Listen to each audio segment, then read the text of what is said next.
Hello friends, welcome to competitive exams India Telugu channel. ఈరోజు మనం ఈ వీడియోలో సెంట్రల్ బ్యాంక్ ఆఫ్ ఇండియా నుంచి మనకి 4500 వేకెన్సీస్ ఫిలప్ చేస్తూ మనకైతే నోటిఫికేషన్ అనేది రిలీజ్ చేయడం జరిగింది. ఈ నోటిఫికేషన్ సంబంధించి కంప్లీట్ డీటెయిల్స్ అనేవి మనం అఫీషియల్ నోటిఫికేషన్ ద్వారాగా తెలుసుకుందాం రండి. ఈ పర్టికులర్ నోటిఫికేషన్ ద్వారాగా మనకి అప్రెంటిస్కి సంబంధించిన వేకెన్సీస్ అయితే ఫిలప్ చేయడం జరుగుతుంది ఫ్రెండ్స్. సో వీటికి సంబంధించి కంప్లీట్ డీటెయిల్స్ అనేవి మనం 1 by 1 తెలుసుకుందాం రండి. ఈ నోటిఫికేషన్ ద్వారాగా మనకైతే టోటల్ 4500 వేకెన్సీస్ అయితే ఫిలప్ చేస్తూ ఉన్నారు all over India. AP and తెలంగాణలో కూడా మనకైతే వేకెన్సీస్ అయితే ఉన్నాయి ఫ్రెండ్స్. ఈ నోటిఫికేషన్కి మనం అప్లై చేసుకోవాలి అనుకున్నట్లయితే ఆన్లైన్ మోడ్లోనే మనం అయితే అప్లై చేసుకోవాల్సి ఉంటుంది.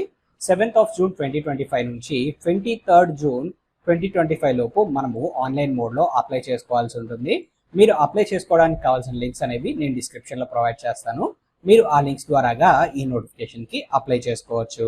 నెక్స్ట్ ఇక్కడ మనం ఎలిజిబిలిటీ కండిషన్స్ మనం చూసినట్లయితే ఈ నోటిఫికేషన్కి ఇండియన్ సిటిజన్స్ ఎవరైనా కానీ అప్లై చేసుకోవచ్చు. Minimum age 20 years, maximum age 28 years friends. ఏదైనా కానీ డిగ్రీ మనము రికగ్నైజ్డ్ యూనివర్సిటీ నుంచి పొందినట్లయితే మనం ఈ వేకెన్సీస్కి అప్లై చేసుకోవచ్చు. ఇవి అప్రెంటిషిప్ వేకెన్సీస్ కాబట్టి మనకి అప్రెంటిషిప్ ట్రైనింగ్ అనేది 12 months పీరియడ్ వరకు మనకైతే ప్రొవైడ్ చేయడం జరుగుతుంది. ఈ 12 monthsలో మనకైతే స్టైఫండ్ అనేది ప్రొవైడ్ చేయడం జరుగుతుంది ఫ్రెండ్స్. సో క్యాండిడేట్స్ ఎవరైతే ఎన్ఐటిఎస్ పోర్టల్లో రిజిస్టర్ చేసుకుని ఉన్నారో వారు మాత్రమే ఈ నోటిఫికేషన్కి అప్లై చేసుకోవాల్సి ఉంటుంది. ఇన్ కేస్ మీరు ఎన్ఐటిఎస్ పోర్టల్లో రిజిస్టర్ చేసుకోకపోయినట్లయితే మీరు ఇప్పుడైనా కానీ రిజిస్ట్రేషన్ చేసుకొని ఆ తర్వాత ఈ నోటిఫికేషన్కి అప్లై చేయొచ్చు. అండ్ నెక్స్ట్ ఇక్కడ ఏజ్ రిలాక్సేషన్కి సంబంధించిన డీటెయిల్స్ ఫ్రెండ్స్. ఎస్సీ ఎస్టీ క్యాండిడేట్స్కి 5 years ఏజ్ రిలాక్సేషన్ ఉంది. ఓబీసీ క్యాండిడేట్స్కి ఇక్కడ 3 years వరకు ఏజ్ రిలాక్సేషన్ ఉంది. అండ్ నెక్స్ట్ మనం ఇక్కడ మూవ్ ఆన్ అయినట్లయితే మనకి రిమైనింగ్ డీటెయిల్స్ అనేవి ప్రొవైడ్ చేశారు.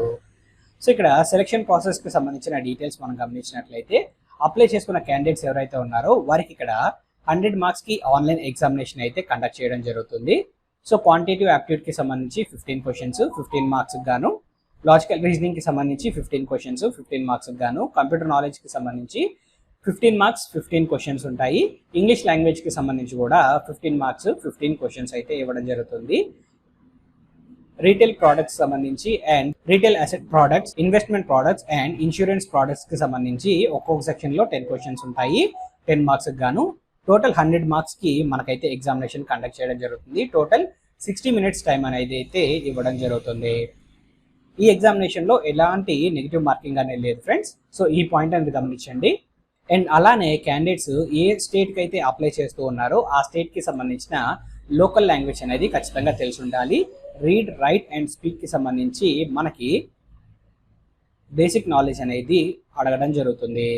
అండ్ నెక్స్ట్ మనం మూవ్ ఆన్ అయినట్లయితే స్టైఫండ్కి సంబంధించిన డీటెయిల్స్ ఫ్రెండ్స్. సో ఈ జాబ్స్కి మనము సెలెక్ట్ అయినట్లయితే per month 15,000 rupees మనకి స్టైఫండ్ అయితే ప్రొవైడ్ చేస్తారు. ఇవి అప్రెంటిషిప్ వేకెన్సీస్ కాబట్టి ఇవి పర్మనెంట్ జాబ్స్ కాదు ఫ్రెండ్స్. ఈ పాయింట్ అనేది గమనించండి. కేవలం ఇక్కడ అప్రెంటిషిప్ ట్రైనింగ్ 1 year పాటు మాత్రమే మనకు ప్రొవైడ్ చేసి 1 year పాటు స్టైఫండ్ అనేది ప్రొవైడ్ చేయడం జరుగుతుంది. అండ్ నెక్స్ట్ మనం మూవ్ ఆన్ అయినట్లయితే అప్లికేషన్ ఫీజ్కి సంబంధించిన డీటెయిల్స్ ఫ్రెండ్స్. ఫిజికల్లీ ఛాలెంజ్డ్ క్యాండిడేట్స్కి 400+ GST అనేది ఇక్కడ మనం పే చేసుకోవాల్సి ఉంటుంది. ఎస్సీ ఎస్టీ క్యాండిడేట్స్ అండ్ అలానే all women candidates 600 rupees + GST pay చేయాల్సి ఉంటుంది. And remaining candidates 800 rupees + GST అనేది పే చేసుకొని ఈ జాబ్స్కి అప్లై చేసుకోవాలి. అండ్ నెక్స్ట్ మనం మూవ్ ఆన్ అయినట్లయితే ఆన్లైన్ అప్లికేషన్ ఫిల్లింగ్ ప్రాసెస్కి సంబంధించిన డీటెయిల్స్ ఫ్రెండ్స్. సో క్యాండిడేట్స్ ఇక్కడ ఎన్ఐటిఎస్ పోర్టల్లో ముందుగా అయితే రిజిస్టర్ చేసుకోవాల్సి ఉంటుంది. మీరు ఇన్ కేస్ ఆల్రెడీ రిజిస్టర్ చేసుకున్నట్లయితే డైరెక్ట్గా లాగిన్ అయిపోయి ఈ నోటిఫికేషన్కి సంబంధించిన లింక్ పైన క్లిక్ చేసి అప్లై చేసుకోవచ్చు. క్యాండిడేట్స్ ఎవరైతే ఎన్ఐటిఎస్ పోర్టల్లో రిజిస్టర్ చేసుకోలేదో వారు ఫస్ట్ రిజిస్ట్రేషన్ చేసుకొని ఆ తర్వాత మీ లాగిన్ డీటెయిల్స్తో లాగిన్ అయిన తర్వాత మీరు ఈ నోటిఫికేషన్ లింక్ పైన క్లిక్ చేసి మీరు ఈ జాబ్స్కి అయితే అప్లై చేసుకోవాల్సి ఉంటుంది. ఎన్ఐటిఎస్ పోర్టల్ లింక్ అండ్ అలానే ఈ జాబ్ అప్లికేషన్కి సంబంధించిన లింక్స్ అనేవి నేను కింద డిస్క్రిప్షన్లో అయితే ప్రొవైడ్ చేస్తాను. మీరు ఆ లింక్స్ ద్వారాగా ఈ నోటిఫికేషన్కి అప్లై చేసుకోవచ్చు. అండ్ నెక్స్ట్ మనం మూవ్ ఆన్ అయినట్లయితే end of the notification friends. So ఈ నోటిఫికేషన్ సంబంధించి మీకు కంప్లీట్ డీటెయిల్స్ అనేవి అందాయని ఆశిస్తున్నాను. ఈ వీడియో కనుక మీకు నచ్చినట్లయితే please like, share and subscribe to our channel. Thank you.